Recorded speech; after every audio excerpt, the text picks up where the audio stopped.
नमस्कार बच्चों, मैं अस्मा खान, प्रवक्ता सूरज प्रसाद राजकीय बालिका इंटर कॉलेज झांसी से आपका इतिहास की कक्षा में स्वागत करती हूँ। तो बच्चों, आज हम अध्याय 8 का दूसरा भाग पढ़ेंगे। अध्याय 8 है हमारा किसान, जमींदार, राज्य कृषि समाज और मुगल साम्राज्य 16वीं व 17वीं सदी।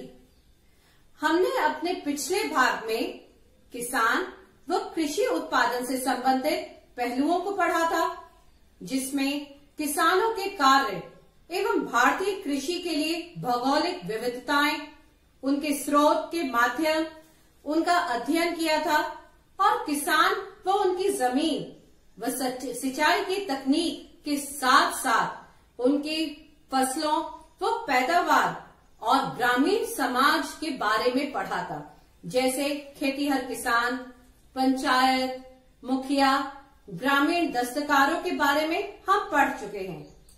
तो आज बच्चों, हम इस दूसरे भाग में जो पढ़ेंगे उसको एक बार देख लें। तो आज के भाग का उद्देश्य क्या है? कृषि समाज में महिलाओं का योगदान क्या था? महिलाओं को प्रजनन शक्ति के रूप में समझा जाता था। जंगल और कबीले एवं उसमें बसे लोग, कृषक बस्तियों के लिए जंगलों का सफाया कर दिया गया। कैसे? जमींदार एवं जमींदारी व्यवस्था के बारे में हम पढ़ेंगे। तो बच्चों, मध्यकालीन भारतीय कृषि समाज में उत्पादन प्रक्रिया में महिलाओं की भूमिका महत्वपूर्ण थी। खेतीहर अर्थात किसान परिवारों से संबंधित महिलाएं कृषि उत्पादन में सक्रिय सहयोग प्रदान करती थीं तथा पुरुषों के कंधे से कंधा मिलाकर खेतों में काम करती थीं। पुरुष खेतों में जुताई, हल चलाने का काम करते थे। महिलाएं मुख्य रूप से बुआई, निराई तथा कटाई का काम करती थीं और पकी हुई फसल का दाना निकालने में भी सहयोग प्रदान करती थीं। वास्तव में मध्यकाल, विशेष रूप से 16वीं और 17वीं सदी में ग्रामीण इकाइयों एवं व्यक्तिगत खेती का विकास होने के कारण घर परिवार संसाधन श्रम उत्पादन के प्रमुख आधार बन गए थे। इसी के साथ साथ अब हम अपनी पहली हेडिंग, वो क्या है? कृषि समाज में महिलाओं का योगदान। अब महिलाओं का क्या योगदान था बच्चों, ये भी जानना आवश्यक है। महिलाओं का पुरुषों के साथ कंधे से कंधे मिलाकर चलना, जैसा कि मैंने अभी आपको बताया था कैसे महिलाएं पुरुषों के साथ कंधे से कंधा मिलाकर चलती थीं। कृषि के अलावा अन्य कार्यों में महिलाओं की सहभागिता थी। कृषि का कार्य भी करती थी और साथ साथ अन्य कार्य भी करती थी, जैसे किसान दस्तकार के रूप में महिलाएं वे घर का काम, किसान का काम एवं दस्तकारी भी करती थीं। ग्रामीण इकाइयों में व्यक्तिगत खेती का विकास होने के कारण घर परिवार और उसके संसाधन श्रम उत्पादन के प्रमुख आधार बन गए थे। ये था हमारा किस प्रकार समाज में महिलाओं का योगदान था। तो चलिए इसके आगे हम पढ़ते हैं और देखें महिलाओं को प्रजनन शक्ति के रूप में। अब प्रजनन शक्ति के रूप में किस तरह से देखें हम, इसको पॉइंट वाइज हम पढ़ते हैं। समकालीन समाज का श्रम पर आधारित होना।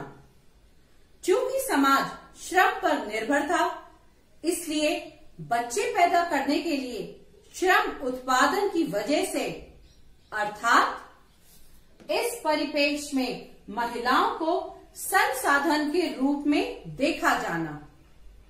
फिर भी महिलाओं की मृत्यु दर ज्यादा थी एवं शादीशुदा महिलाएं की कमी थी। किसान और दस्तकार समाज में नए नए रीति रिवाज पैदा होना, इसके परिणाम स्वरूप ग्रामीण समुदाय में शादी के लिए दुल्हन की कीमत अदा करने की जरूरत थी न कि दहेज की। तलाकशुदा महिलाएं एवं विधवाएं कानूनन शादी कर सकती थीं। इस परिप्रेक्ष्य में महिलाओं की प्रजनन शक्ति को अहमियत दी जाती थी। पश्चिमी भारत से मिले दस्तावेजों में महिलाओं द्वारा पंचायतों से न्याय की गुहार के साक्ष्य हैं। अब न्याय की गुहार किस वजह से, क्या कारण थे? जैसे पुरुषों द्वारा परिवार को अनदेखा करना, पुरुषों की बेवफाई को भी अनदेखा करना। अब भूमिहर भद्रजनों में महिलाओं को पुश्तैनी संपत्ति का हक मिला हुआ था। इन महिलाओं में विधवाएं भी शामिल थीं। पंजाब से ऐसे उदाहरण मिलते हैं जहां पुश्तैनी संपत्ति के विक्रेता के रूप में ग्रामीण जमीन के बाजार में महिलाएं सक्रिय हिस्सेदारी रखती थीं। हिंदू व मुसलमान महिलाओं को जमींदारी उत्तराधिकार मिलते थे, जिसे वे बेचने व गिरवी रखने के लिए स्वतंत्र थीं। बंगाल में भी महिला जमींदारें थीं। तो अब हम इसके आगे बढ़ते हैं और अगली हेडिंग देखते हैं, जंगल और कबीले में बसे हुए लोग। भौगोलिक दृष्टिकोण से भारत में जंगलों का फैलाव। अब भौगोलिक दृष्टिकोण से देखें तो ऐसे इलाके जहां काफी बड़े भाग में जंगल फैले हुए थे, जैसे झारखंड, पूर्वी भारत, मध्य भारत, दक्षिणी भारत, दक्कन का पठार एवं दक्षिणी भारत का पश्चिमी भाग। जंगल एवं कबीलों में रहने वाले लोगों का स्वरूप। अब समकालीन रचनाएं जंगल में रहने वाले लोगों के लिए जंगली शब्द का इस्तेमाल हुआ है, लेकिन जंगली का मतलब जंगली होना नहीं होता था, बल्कि ऐसे लोग जिनका गुजारा जंगल के उत्पादों, शिकार एवं स्थानांतरीय खेती से होता था। ये मौसम के मुताबिक होते थे, जैसे कि भीलों में बसंत के मौसम में जंगल के उत्पाद इकट्ठे किए जाते थे। गर्मी में मछलियां पकड़ी जाती थी, बारिश में खेती की जाती थी और शरद ऋतु में शिकार किए जाते थे। बाबर की आत्मकथा के अनुसार एक जगह से दूसरी जगह में घूमते रहना इन जंगलों में रहने वालों की खासियत थी। जहां तक राज्य का सवाल है, उसके लिए जंगल एक उलटफेर वाली जगह थी, जैसे विद्रोही और बदमाशों को शरण देना। इन लोगों के लिए जंगल एक ऐसा कवच था जिसके पीछे परगना के लोग कड़े विद्रोही हो जाते थे और कर अदा करने से मुकर जाते थे। तो अब हम देखते हैं, इसके आगे बढ़ते हैं। अपनी अगली हेडिंग, कृषक बस्तियों के लिए जंगलों का सफाया। इसमें हमारा पहला पॉइंट है मुगल राजाओं का शिकार अभियान। अब मुगल राजाओं का शिकार अभियान पर जाना, जिसमें राजा साम्राज्य के कोने कोने का दौरा करता था। अब दौरा करने के बाद अगला पॉइंट, जैसा कि रचनाकर की कविता के अनुसार, अब 16वीं सदी के एक कवि मुकुराम चक्रवर्ती ने अपनी एक कविता में लिखा है, जो कि एक बंगाली कविता चंडी मंगल का एक अंश है। इस कविता के नायक काल केतु ने जंगल खाली करवाकर एक नए साम्राज्य की स्थापना की। कबीलों और मैदानों के बीच व्यापार। अब कबीलों और मैदानों के बीच व्यापार, अवध, जो कि बच्चों आप जानते हैं जो आज का उत्तर प्रदेश है, वहां का मैदानी इलाके और पहाड़ी कबीलों के बीच होने वाले लेन देन का अबुल फजल ने कुछ इस प्रकार वर्णन किया है। कैसा? उत्तरी पहाड़ी के इंसान मोटे मोटे घोड़ों और बकरों की पीठ पर लादकर बेशुमार सामान ले जाते थे। बेशुमार सामान जैसे कि सोना, तांबा, शीशा, कस्तूरी, शहद, चुक। अब चुक क्या है? चुक जो कि संतरे और नींबू को उबाल कर बनाया गया एक तरह का द्रव, साथ ही साथ अनारदाना इत्यादि। और इसके बदले में वे सफेद और रंगीन कपड़े, कहरुबा। कहरुबा क्या था? ये एक पीली भूरी धातु है जिससे गहने जो आपके मम्मी या आपके घर वाले पहनते हैं वो बनाए जाते थे। नमक, हींग, शीशे एवं मिट्टी के बर्तनों को वापस लाते थे। तो ये व्यापार के साथ साथ लोगों का जंगलों में कृषक बस्तियों को पहुंच को दर्शाता है। इसके बाद वाणिज्यिक खेती का असर बाहरी कारक के रूप में। अब वाणिज्यिक खेती का असर किस तरीके से? जंगल के उत्पाद जैसे शहद, मधुमोम और लाख की बहुत मांग थी। लाख जैसी वस्तुएं तो 17वीं सदी भारत से समुद्र पार होने वाले निर्यात की मुख्य वस्तु थी। सामाजिक कारणों से जंगल वासियों के जीवन में बदलाव। अब सामाजिक कारणों से जंगल वासियों के बीच में बदलाव किस तरीके से? अब जैसे कबीलों के भी सरदार बनने लगे थे, कई इलाके या कबीलों के सरदार जमींदार भी बन गए, कुछ तो राजा भी हो गए। अब राजा हो गए तो उन्हें सेना की आवश्यकता थी। अब सेना कहां से लाए वो लोग? तो इसके लिए उन्होंने अपने खानदान व भाई बंधुओं की सहायता से सेना का भी निर्माण कर लिया।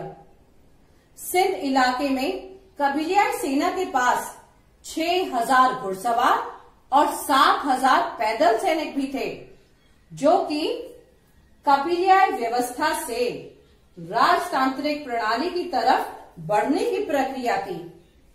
अब हालांकि ये संकेत तो बहुत पहले ही दिखाई दे रहे थे, परंतु 16वीं सदी में आकर ये प्रक्रिया और विकसित हुई। इससे जंगलों में सांस्कृतिक प्रभाव भी बढ़ने लगा। अब जिसके तहत इन इलाकों में बसे खेती और समुदाय के लोगों ने धीरे धीरे इस्लाम को अपनाया, जिसमें सूफी संतों ने काफी हद तक बड़ी भूमिका निभाई। तो बच्चों, अब इसी क्रम में हम आगे बढ़ते हैं और देखते हैं अपनी अगली हेडिंग। अगली हेडिंग जमींदार एवं जमींदारी व्यवस्था। इसमें हमारा पहला पॉइंट है समाज के एक महत्वपूर्ण वर्ग के रूप में जमींदारों की भूमिका। जमींदारों को आमदनी तो खेती से ही आती थी, ये सब आप जानते ही हैं, लेकिन ये कृषि उत्पादन में सीधे हिस्सेदारी नहीं रखते थे। जमींदार अपनी जमीन के मालिक तो होते थे और साथ ही साथ समाज में इनकी ऊंची हैसियत की वजह से इन्हें कुछ खास सामाजिक एवं आर्थिक सुविधाएं भी मिली हुई थी। जमींदारों की बड़ी हैसियत के पीछे कुछ तो कारण थे, जैसे जाति, और ये लोग राज्य को कुछ खास किस्म की सेवाएं भी देते थे, जिस कारण समाज में इनकी महत्वपूर्ण भूमिका थी। तो समझ में आया आपको ये बात? जमींदारों की आर्थिक स्थिति और उनके कार्य। अब हम इसके साथ साथ ये भी देख लें कि जमींदारों की आर्थिक स्थिति कैसी थी। तो जमींदारों की समृद्धि की वजह से उनकी बड़ी बड़ी या विस्तृत जमीनें थी, जिन्हें मिल्कियत भी कहते थे। मिल्कियत से याद आया बच्चों, पिछले भाग में हमने आपको मिल्कियत का मतलब समझाया था, याद करने की कोशिश करिए। फिर से बता दूं आपको, मिल्कियत क्या है? जमीन पर मालिकाना हक, जो कि उनकी संपत्ति कहलाती थी। तो मिल्कियत जमीन पर जमींदार ने निजी इस्तेमाल के लिए खेती होती थी और अक्सर ही इन जमीनों पर दिहाड़ी मजदूर या पराधीन मजदूर, अब पराधीन मजदूर जैसे कि क्या होता है, जो कि दूसरों के अधीन होते हैं, ये पराधीन मजदूर। तो दिहाड़ी एवं पराधीन मजदूर काम करते थे। जमींदार अपनी मर्जी से जमीन तो बेच सकते थे और किसी अन्य के नाम भी कर सकते थे या उसे गिरवी भी रख सकते थे। तो ये सारे कार्य जमींदार के थे। साथ ही साथ जमींदार राज्य की ओर से करों की वसूली भी करते थे। ये बहुत जरूरी बात है, आपको ध्यान रखने लायक, जिसके बदले में उन्हें राज्य से वित्तीय मुआवजा मिलता था। जमींदारों के पास उनके खुद के सैनिक, घोड़े, तोपखाने एवं किले भी होते थे। इससे आप बच्चों समझ सकते हैं, जमींदारों की आर्थिक स्थिति का आकलन भी कर सकते हैं कि वे कितने समृद्ध होंगे। और मुगल कालीन सामाजिक संरचना में वे पिरामिड के रूप में सबसे टॉप यानी कि शीर्ष पर रहते थे। अब इसके आगे जमींदारों को पुख्ता करने की धीमी प्रक्रिया। अब इसके अंतर्गत नई जमीनों को बसाकर अधिकारों का हस्तांतरण यानी कि ट्रांसफर ऑफ पावर के जरिए राज्य के आदेशों द्वारा या फिर खरीद कर, यही वे प्रक्रियाएं थी जिनके जरिए निचली जाति के लोग भी जमींदारों के दर्जे में शामिल हो सकते थे। अब कैसे हो सकते थे? क्योंकि इस काल में धड़ल्ले से जमींदारी खरीदी और बेची जा रही थी। इसके आगे समाज के एक महत्वपूर्ण वर्ग के रूप में जमींदारों की भूमिका। अब कैसे?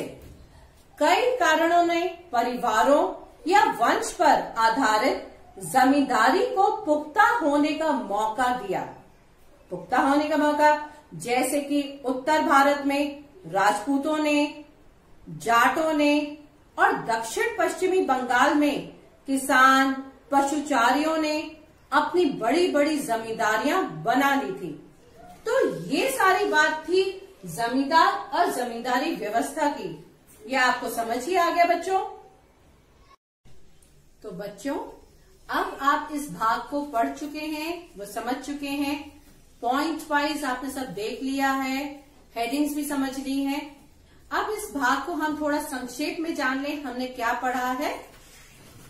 कृषि समाज में महिलाओं का योगदान, जैसा कि आप सुन ही चुके हैं और समझ चुके हैं कि किस प्रकार महिलाएं पुरुषों के साथ कंधे से कंधा मिलाकर कार्य कर रही थी। कृषि के अलावा वे अन्य कार्य भी कर रही थी, जैसा कि महिला दस्तकार भी थी। इसी के साथ साथ महिलाओं को प्रजनन शक्ति के रूप में समझा जाना। अब प्रजनन शक्ति के रूप में, क्योंकि महिलाओं को श्रम साधन के रूप में देखा गया है। फिर हमने पढ़ा कि जंगल और कबीले एवं वहां बसे हुए लोग, इसके बारे में हम पढ़ चुके हैं, जिसमें हमने विभिन्न स्थानों के भौगोलिक दृष्टिकोण को पढ़ा और साथ ही साथ जंगल में रहने वाले लोगों के जीवन के बारे में भी हमने जाना व पढ़ा है। अगला हमने क्या जाना कि कृषक बस्तियों के लिए जंगलों का सफाया कर दिया गया। अब कैसे, किस तरह से साम्राज्यवादी दृष्टिकोण के जरिए जंगलों तक पहुंच और साथ ही साथ उनको कृषक बस्ती के रूप में परिवर्तित कर दिया गया। फिर जमींदार एवं जमींदारी व्यवस्था के बारे में हमने पढ़ा। जमींदार और जमींदारी व्यवस्था बच्चों, ये इस अध्याय का मुख्य अंश है। तो ये सारी बातें, ये सब कुछ, सब पॉइंट्स आप क्लियरली एक विस्तृत रूप में पढ़ चुके हैं और समझ चुके हैं। अब बच्चों, एग्जाम में यदि प्रश्न आते हैं, कोई प्रश्न आया, उसका उत्तर हमें किस दिशा में देना है, ये भी जानना हमारे लिए बहुत आवश्यक है। तो इस तरह से एक क्वेश्चन मैं आपके सामने लेके आई हूं और उसका आंसर किस तरीके से आपको लिखना है, ये भी आप देख लीजिए। तो मूल्यांकन में एक प्रश्न है, यदि आपके पास आता है, कृषि उत्पादन में महिलाओं की भूमिका का विवरण दीजिए। कितने बढ़िया विस्तृत रूप में आपने इसको पढ़ लिया है, समझ लिया है। मैंने इसको बुलेट्स फॉर्म में यहां नोट करके आपको दिखाया है। इसको, इस पॉइंट्स को आपको इलैबोरेट करना है और फिर लिखना है। पॉइंट्स में एक बार आपको पढ़ के समझा देती हूं। मध्यकालीन भारतीय कृषि समाज में उत्पादन प्रक्रिया में महिलाओं की महत्वपूर्ण भूमिका थी। कैसे थी? महिलाएं पुरुषों के साथ कंधे से कंधा मिलाकर खेतों में काम करती थीं। फिर महिलाएं मुख्य रूप से बुआई, निराई तथा कटाई का भी काम करती थीं। खेतों में काम करती थी, ये सारे कार्य भी करती थी, इसके अलावा भी बहुत सारे कार्य करती थी। ग्रामीण इकाइयों में व्यक्तिगत खेती का विकास होने के कारण घर परिवार के संसाधन श्रम उत्पादन के प्रमुख आधार बन गए। जैसा कि मैंने आपको बताया, महिला प्रजनन शक्ति के रूप में महिलाएं और पुरुषों के कार्य क्षेत्र में एक विभाजक रेखा खींचना कठिन हो गया था। महिलाएं कंधे से कंधा मिलाकर इतने कार्य कर रही थी कि महिला क्या कार्य कर रही है और पुरुष क्या कार्य कर रहे हैं, इसको विभाजित करना ही मुश्किल हो गया था। किसी वस्तु के वर्गीकरण के साथ साथ उसके उत्पादन के लिए महिला श्रम की मांग में अधिक वृद्धि होने लगी। महिलाएं जब सारे कार्य करने लगी थी, कृषि के साथ साथ अन्य कार्य भी करने लगी थी, तो उनकी मांग में वृद्धि होने लगी। उत्पादन को बेचने के लिए बाजारों में भी महिलाएं जाती थी। जब कुछ बेचना हो, विक्रय करना हो, तो उसके लिए भी महिलाएं बाजारों में जाने लगी। श्रम प्रधान समाज में महिलाओं को श्रम का एक महत्वपूर्ण संसाधन समझा जाता था। उन्हें एक प्रजनन शक्ति के रूप में समझा जाता था। ये चीज मैं आपको बता ही चुकी हूं। समाज में विवाहित महिलाओं की संख्या अधिक नहीं थी। ये एक समाज की उस समय जो प्रक्रिया थी वो थी। महिलाओं को पुश्तैनी संपत्ति के अधिकारों को मान्यता प्रदान की जाती थी। जो भी अधिकार थे महिलाओं को उसकी मान्यता प्रदान की गई। महिलाएं जमींदारियों को बेच सकती थी, वे गिरवी रख सकती थी। चाहे उन्हें बेचनी हो तो वो बेच सकती थी, गिरवी रखनी हो तो गिरवी भी रख सकती थी। वे स्वतंत्र थी, अपना जो भी निर्णय लेना हो उन्हें। पश्चिम भारत में राजस्वला महिलाएं अथवा कुम्हार के चाको छू नहीं सकती थी। ये एक अलग डिफरेंट बात है। तो ये सारी महिलाओं की बात थी। आप इस प्रश्न का आंसर बड़े उत्तम तरीके से लिख सकते हैं। मुझे इस चीज का पूरा विश्वास है बच्चों। तो बच्चों, एक प्रश्न तो आपने समझ ही लिया। इसी तरह का एक और प्रश्न मैं आपके सामने लेके आई हूं, उसको भी समझ लीजिए कि कैसे हमें एग्जाम में लिखना है। 16वीं और 17वीं सदी में जंगल वासियों की जिंदगी किस तरह बदल गई। हम बात कर रहे हैं 16वीं और 17वीं सदी की। वाणिज्यिक खेती का असर जंगल वासियों पर भी पड़ा, ये हमने देख ही लिया है और समझ लिया है। जंगल के उत्पाद जैसे शहद, मधुमोम की मांग थी। लाख जैसी वस्तुएं तो 17वीं सदी में भारत से समुद्र पार होने वाले निर्यात की मुख्य वस्तुओं में से एक थी। व्यापार के तहत वस्तुओं की अदला बदली भी होती थी। कुछ कबीले भारत और अफगानिस्तान के बीच होने वाले जमीनी व्यापार से लगे थे, जैसे पंजाब का लोहानी कबीला। साथ ही साथ सामाजिक कारणों से भी जंगल वासियों के जीवन में बदलाव आए। ये हमने देखा किस तरीके से सामाजिक कारण थे। कबीलों के भी सरदार होते थे। कई कबीलों के सरदार जमींदार बन गए। और कुछ तो राजा भी बन गए। राजा बनने के साथ साथ उन्हें सेना की आवश्यकता हुई और सेना की आवश्यकता के लिए उन्होंने क्या किया, अपने भाई बंधुओं और रिश्तेदारों को सेना में सम्मिलित किया। हाथी भी पकड़े गए और हाथी भी क्या, क्योंकि सेना की आवश्यकता में हाथी की भी जरूरत थी। तो ये चीज हमने देखी। इसी के बाद 16वीं सदी में आकर ये प्रक्रिया पूर्ण रूप से विकसित हुई, जो कि कबीलियाई व्यवस्था से राजतांत्रिक प्रणाली की तरफ संकेत देती है।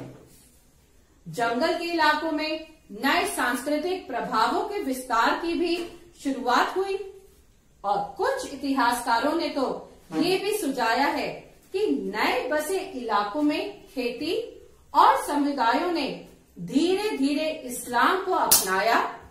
उसमें सूफी संतों ने बड़ी भूमिका अदा की। ये सारे पॉइंट्स आपने देख लिए और समझ लिए थे। इस तरीके का आंसर फॉर्मेट आपको एग्जाम में लिखना है। तो बच्चों, अब हम अपने अध्याय के इस भाग को, निष्कर्ष को भी समझ लें। क्या रहा? अध्याय के इस भाग में हमने महिलाओं की स्थिति को जाना, उनसे जुड़े व्यवसाय, महिलाओं को एक प्रजनन शक्ति के रूप में समझा जाना, जंगल एवं कबीलों में लोग कैसे पहुंचे और धीरे धीरे कैसे जंगलों को कृषक बस्तियों में बसाया, जंगलों को साफ किया, साथ ही साथ किस तरह व्यापार और वाणिज्य यहां तक पहुंचा जा सका। जमींदार और जमींदारी व्यवस्था के बारे में मैंने आपको समझा दिया और साथ ही साथ समकालीन समाज के विभिन्न पहलुओं पर भी चर्चा कर ली। ये निष्कर्ष है इस अध्याय के इस भाग का, जो आप समझ ही गए हैं बच्चों। इसी के बाद जैसा कि अब हम ये पूरा अध्याय के इस दूसरे भाग को समझ चुके हैं, पढ़ चुके हैं, कुछ आपको होमवर्क भी करना होगा घर पे। तो उसके लिए आपको मैंने 2 प्रश्न दिए थे, वो बुलेट फॉर्म में दिए थे, उसको विस्तृत रूप में आपको घर में लिखना है। पहला प्रश्न, कृषि उत्पादनों में महिलाओं की भूमिका का विवरण दीजिए। और दूसरा प्रश्न, 16वीं और 17वीं सदी में जंगल वासियों की जिंदगी किस तरह बदल गई। दोनों क्वेश्चंस के आंसर्स मैं बता चुकी हूं। आपको विस्तृत रूप में इसे लिखना है और याद भी करना है। पूरे भाग को पढ़ना और समझना भी है।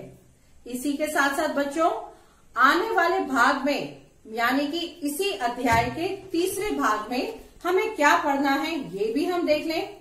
हम क्या क्या पढ़ेंगे? मुगल कालीन भू राजस्व प्रणाली के बारे में पढ़ेंगे।